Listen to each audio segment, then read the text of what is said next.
ओम उमा महेश्वराय नमः। भोलेनाथ की कृपा आप सब पर हमेशा बनी रहे। आइए सुनते हैं विजया एकादशी व्रत की कथा। युधिष्ठिर ने पूछा, वासुदेव, फाल्गुन के कृष्ण पक्ष में किस नाम की एकादशी होती है?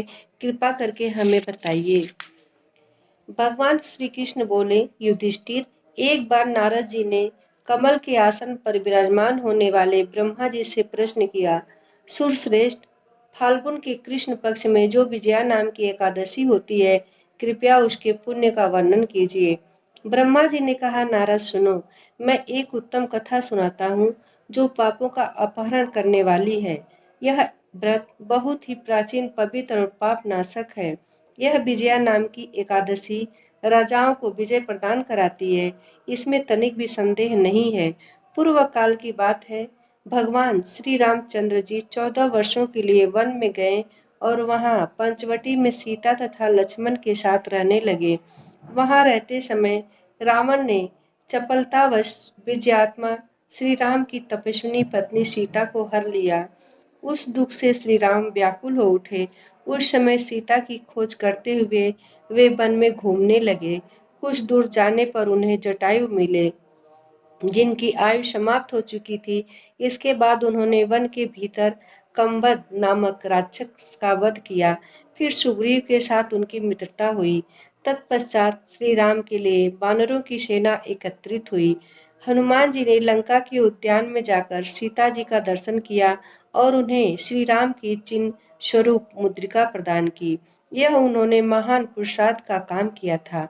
वहां से लौटकर वे श्री रामचंद्र जी से मिले और लंका का सारा समाचार उनसे निवेदन किया।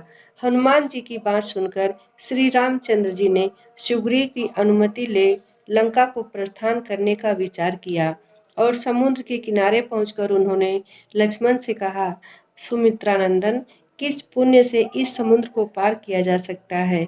यह अत्यंत अगाध और भयंकर जल जंतुओं से भरा हुआ है। मुझे ऐसा कोई उपाय नहीं दिखाई देता जिससे इसको सुगमता से पार किया जा सके।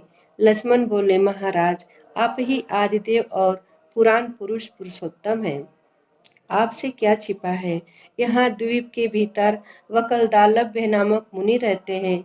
यहाँ से आधे योजन की दूरी पर उनका आश्रम है। रघुनंदन, उन प्राचीन मुनीश्वर के पास जाकर उन्हीं से इसका उपाय पूछे। लक्ष्मण की यह अत्यंत सुंदर बात सुनकर श्री रामचंद्र जी महामुनि बकदालभ्य से मिलने के लिए गए। वहां पहुंचकर उन्होंने मस्तक झुकाकर मुनि को प्रणाम किया। मुनि उनकी ओर देखते ही पहचान गए कि ये पुराण पुरुषोत्तम श्री राम हैं, जो किसी कारणवश मानव शरीर में अवतीर्ण हुए हैं। उनके आने से महर्षि को बड़ी प्रसन्नता हुई। उन्होंने पूछा, श्री राम, आपका यहाँ कैसे आगमन हुआ?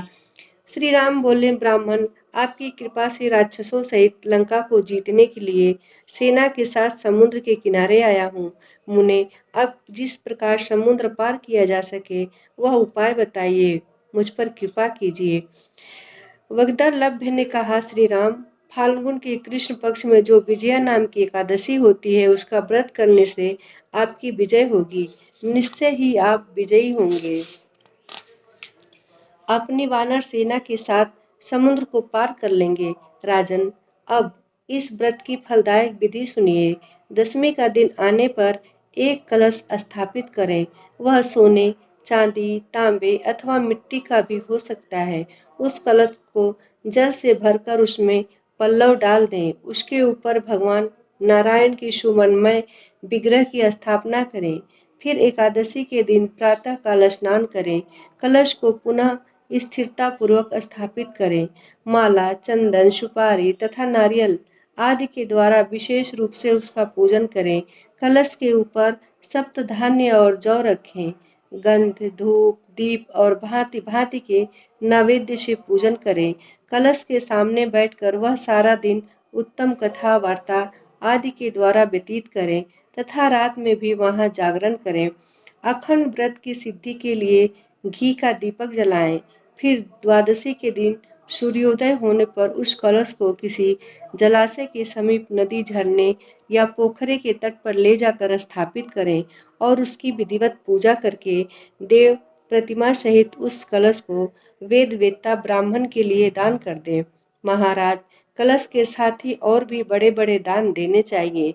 श्री राम, आप अपने युद्धपतियों के साथ इसी विधि से प्रयत्न पूर्वक विजया का व्रत कीजिए, इससे आपकी विजय होगी। ब्रह्मा जी कहते हैं, नारद, यह सुनकर श्री रामचंद्र जी ने मुनि की कथनानुसार उस समय विजया एकादशी का व्रत किया। उस व्रत के करने से श्री रामचंद्र जी विजयी हुए। उन्होंने संग्राम में रावण को मारा, लंका पर विजय पाई और सीता को प्राप्त किया। बेटा, जो मनुष्य इस विधि से व्रत करते हैं उन्हें इस लोक में विजय प्राप्त होती है और उनका परलोक भी अक्षय बना रहता है। भगवान श्री कृष्ण कहते हैं, युधिष्ठिर, इस कारण विजया एकादशी का व्रत करना चाहिए। इस प्रसंग को पढ़ने और सुनने से वाजपेयी यज्ञ का फल मिलता है।